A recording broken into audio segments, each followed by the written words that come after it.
আসসালামু আলাইকুম সবাইকে। তো আজকে আমাদের মাছের খাবার আসছে।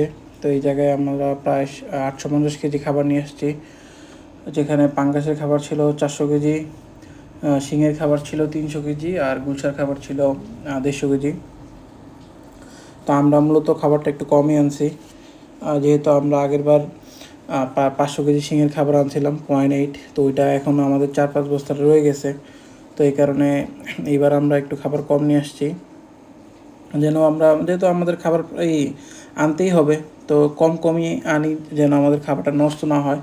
আমাদের লাস্টের কিছু বস্তায় অল্প অল্প ফাঙ্গাস ধরে গেছে, যেটা আমরা ভাবতেছি এখন তো বৃষ্টি পড়তেছে, তো রোদ উঠলে রোদ দিয়ে তারপর খাওয়াবো।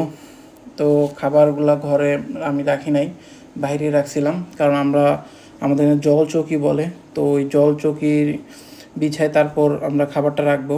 তো আমি একটু পরে আপনাদের দেখাবো যে আমরা নিচে খাবার মাটিতে রাখার কারণে কী অবস্থা হয়েছিল।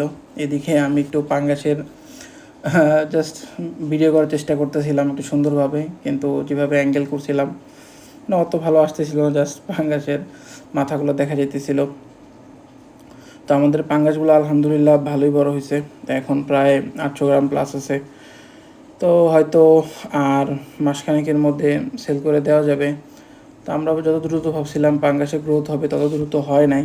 এটা অবশ্য খাবার আমি কম খাওয়াইছি, ওই কারণে এত বেশি বেশি খাবার দিতে পারি না, যেহেতু আমরা পানি নষ্ট হয়ে যায়। তো এদিকে এই তো আমরা রাত হয়ে গেছে এখন। তো আমরা এই যে আমাদের যত নিচে প্লাস্টিকের শিট বিছিয়ে রাখছিলাম, তো ওগুলো তুলতেছিলাম। আর এই যে খাবার রাখা ছিল জন্য ইঁদুরে এই অবস্থা করছে, এর আগের বারও সেম এরকম করছিল। তো আমরা ওই জায়গায় LP100 রাখছিলাম কিছু ওটার ভিতরে 3 পিস। তো ওইগুলাতে LP100-এর অবস্থা একদম 12টা বাজে দিছে, মাটি টাটির ভিতরে নেওয়া শেষ। তার কাটছে কিনা আমি এখনও জানি না, তো ওইটা দেখতে হবে। তো এই যে এই খাবারগুলাই আমাদের অবশিষ্ট আছে, উপরেরটা গুলশার খাবার 0.5 আর নিচেরগুলো 0.8 খাবার সবগুলা। তো এই যে এইটা হচ্ছে পাঙ্গাসের খাবার ছিল, তো এই বস্তার অর্ধেক তো নিয়েই গেছে। তো 2টা বস্তার প্রায় অর্ধেকের মতো নিয়ে চলে গেছে, এই তো যেগুলা ফোটা করে ফেলছে বস্তা।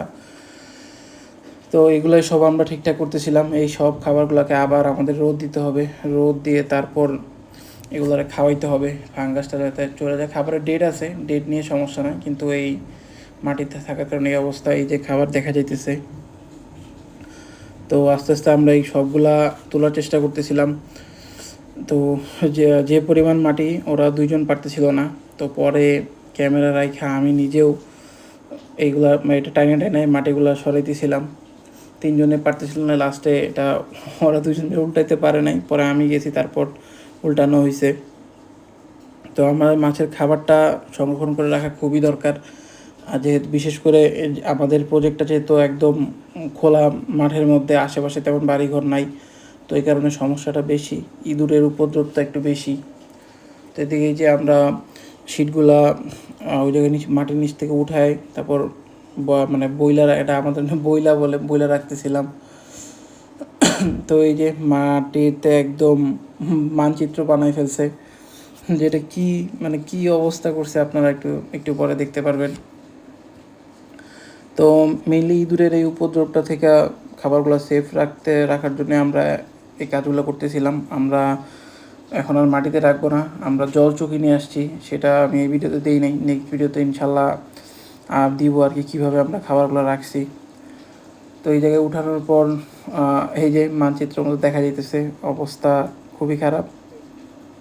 তো এরপরেও আলহামদুলিল্লাহ আমরা 2টা বস্তা নষ্ট হয়েছে খাবার, বাকি খাবারগুলো আলহামদুলিল্লাহ ঠিকঠাকই আছে।